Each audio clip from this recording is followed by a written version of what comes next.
Hello दोस्तों, मैं हूं अपूर्व और ये है हमारा 11th ट्यूटोरियल। और इस ट्यूटोरियल में हम सीखेंगे अबाउट वाइल लूप। तो दोस्तों, जैसा कि हमने अपने पिछले ट्यूटोरियल में देखा था, एक फॉर लूप के जरिए हमने पहले 1 से 10 तक की सीरीज जनरेट की थी। तो आइए हम देखते हैं कि एक वाइल लूप काम कैसे करता है। वाइल लूप एक तरह का एंट्री कंट्रोल्ड लूप होता है, क्योंकि इसमें जो चेकिंग कंडीशन होती है वो पहले आती है, बाद में अपडेट कंडीशन आती है। तो आइए देखते हैं वाइल लूप को लिखने का तरीका क्या होता है। मान लीजिए मुझे वही सीरीज 1 से 10 तक की जनरेट करनी है, लेकिन इस बार मैं चाहता हूं कि मैं वाइल लूप यूज करूं। तो आइए हम देखते हैं कि ये वाइल लूप काम कैसे करता है। मान लीजिए हम एक वेरिएबल लेते हैं int suppose a is equal to 1। सब मान लीजिए, क्योंकि हमको सीरीज जो हमारी 1 से 10 तक की 1 से स्टार्ट करनी, इसलिए मैंने a को यहीं पे 1 इनिशियलाइज कर दिया है। उसके बाद मैं लिखता हूं वाइल। ये कीवर्ड होता है वाइल, इसी के द्वारा वाइल लूप की स्टार्टिंग होती है। वाइल लूप के बाद दो पैरेंथेसिस के अंदर या फिर ब्रैकेट्स के अंदर हम इसकी चेकिंग कंडीशन लिखते हैं। क्योंकि ये एंट्री कंट्रोल्ड लूप है, इसलिए इसमें जो कंडीशन है, जैसे फॉर के स्टेटमेंट में एक स्टार्टिंग कंडीशन होती थी, तो मैंने स्टार्टिंग कंडीशन यहां पे दे दी है कि a 1 से चालू होगा। फिर एक चेकिंग कंडीशन होती थी, तो वाइल लूप में चेकिंग कंडीशन यहां पे देते हैं पहले। मैं लिखता हूं a less than equal to 10। उसके बाद जैसे कि फॉर लूप में होता था कि दो सेट ऑफ कर्ली ब्रैकेट्स के बीच में अपनी कोडिंग करते थे, वाइल लूप में भी सेम ऐसे ही होता है। ये दो सेट ऑफ कर्ली ब्रैकेट्स के बीच में हम हमारी कोडिंग करेंगे। जो चेकिंग कंडीशन है वो मैंने यहां लिख दी है। स्टार्टिंग कंडीशन वाइल लूप के बाहर होती है, जो मैंने यहां पे दिया है a is equal to 1। Checking condition है a less than equal to 10। अब बात रही अपडेट कंडीशन की, तो जो अपडेट कंडीशन होती है वो वाइल लूप के अंदर लिखी जाती है। मतलब ये सेट्स ऑफ कर्ली ब्रैकेट्स के बीच में अपडेट कंडीशन लिखते हैं। तो मैं यहाँ पे जल्दी से आपको लिख के दिखाता हूं। यहाँ पे मैं लिखता हूं सी आउट ए, उसके बाद न्यू लाइन ऑपरेटर।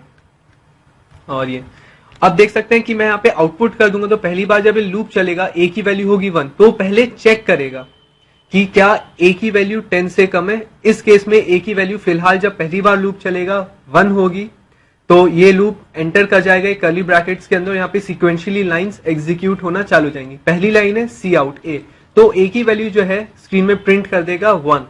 उसके बाद अब हमको अपडेट करना रहेगा a को, ताकि a 1 से इंक्रीज हो। तो मैं लिखता हूं a प्लस प्लस सेमीकोलन।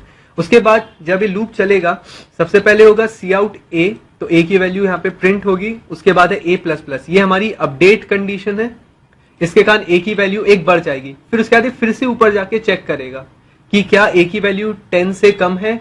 अब a की वैल्यू हो चुकी होगी 2, तो ऑब्वियसली 2 इज लेस देन 10, तो फिर से लूप के अंदर आएगा। तो ये लूप चलता रहेगा चलता रहेगा चलता रहेगा। एक कंडीशन ऐसी आएगी जब a की वैल्यू इंक्रीज होके 11 हो जाएगी। उस कंडीशन में जब वाइल लूप चेक करेगा कि क्या a 10 से कम है, नहीं, ऑब्वियसली 11 इज ग्रेटर देन 10, तो लूप ब्रेक हो जाएगा। और उसके बाद सिस्टम पॉज के कारण प्रेस एनी की टू कंटिन्यू प्रिंट हो जाएगा। तो आइए हम इसको एग्जीक्यूट करके देखते हैं। आप देख सकते हैं कि बिल्कुल पहले जैसे ही आउटपुट है, 1 से लेके 10 तक सीरीज प्रिंट हुई है। हर नंबर नई लाइन में प्रिंट हुआ है \n के कारण, और 10 पे लूप ब्रेक हो गया।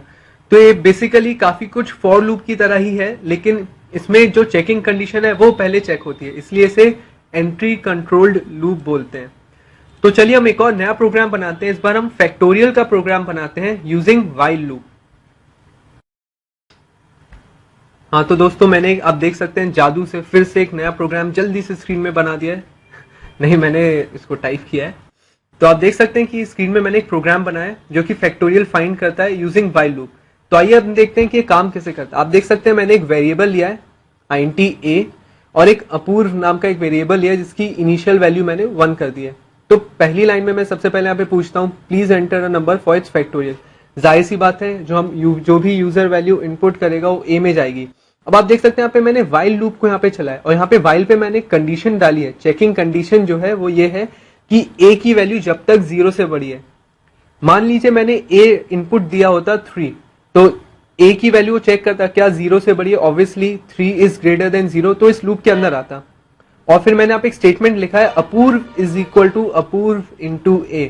अपूर्व की ओरिजिनल वैल्यू थी 1, तो 1 इंटू 3 इज 3, तो अपूर्व की अभी इनिशियल वैल्यू है 3। उसके बाद आप देख सकते हैं यहाँ पे अपडेट एक्सप्रेशन है a माइनस माइनस, इसके कारण a की वैल्यू 2 हो जाएगी और अपूर्व की वैल्यू फिलहाल 3 है। तो उसके कारण ये फिर से वाइल लूप में ऊपर जाएगा, कंडीशन को चेक करेगा फिर से कि क्या ए की वैल्यू 0 से ग्रेटर है, अभी ए की वैल्यू है 2, अभी ए की वैल्यू है 2, obviously 2 is again greater than 0, तो फिर वापस आएगा। इस बार अपूर्व हो जाएगा, Apurva is equal to Apurva into A की वैल्यू है अभी 2 और अपूर्व की वैल्यू है 3, तो 3 इंटू 2 6, तो अब जो नई वैल्यू है अपूर्व की वो हो जाती है 6। उसके बाद फिर से एक और अपडेट एक्सप्रेशन है a माइनस माइनस, इसके कारण a की वैल्यू अब हो जाती है 1। फिर से ऊपर जाएगा, चेक करेगा a ग्रेटर देन 0, हाँ 1 इज ग्रेटर देन 0, तो फिर से वापस while लूप के अंदर एंटर करेगा, Apurva is equal to Apurva into a, Apurva की वैल्यू है 6, a की वैल्यू है 1, 6 इंटू 1 इज 1। उसके बाद एक और अपडेट एक्सप्रेशन आएगा a माइनस माइनस, तो a माइनस माइनस के कारण अब जो a की वैल्यू वो हो जाएगी 0। तो क्या 0 इज ग्रेटर देन 0? नहीं, 0 के बराबर होता है 0, बड़ा नहीं, तो लूप ब्रेक हो जाएगा। उसके बाद यहाँ पे आंसर हमारा प्रिंट हो जाएगा, द फैक्टोरियल इज अपूर्व, जो कि फाइनल आंसर अपूर्व की थी 6। तो चलिए हम इसको रन करके देखते हैं। आप देख सकते हैं यहाँ पे लिख के आया है, please enter number for its factorial, ये इस लाइन के कारण आउटपुट हुआ है। मान लीजिए मैं डालता हूं 3, जैसा कि मैंने एग्जाम्पल में एक्सप्लेन किया था। आप देख सकते हैं आंसर फैक्टोरियल इज 6, जो कि 3 का factorial 3 into 2 into 1 that is equal to 6, वो यहाँ प्रिंट हो गया। तो आप देख सकते हैं व्हाइल लूप कैसे काम करता है फैक्टोरियल निकालने के लिए। चलिए हम एक और नंबर के साथ इसको ट्राई करते हैं, इस बार 4 के साथ ट्राई करते हैं। 4 into 3 is 12, 12 into 2 is 24, 24 into 1 is 1, 24 sorry, तो 4 का फैक्टोरियल 24। तो आप देख सकते हैं बहुत ही छोटा सा और बहुत ही एक बढ़िया सा प्रोग्राम बना है यहाँ पे फैक्टोरियल निकालने का। सो जुड़े रहिए मेरे नेक्स्ट ट्यूटोरियल से, हम हमारे नेक्स्ट ट्यूटोरियल में सीखेंगे about do while loop. Thanks a lot.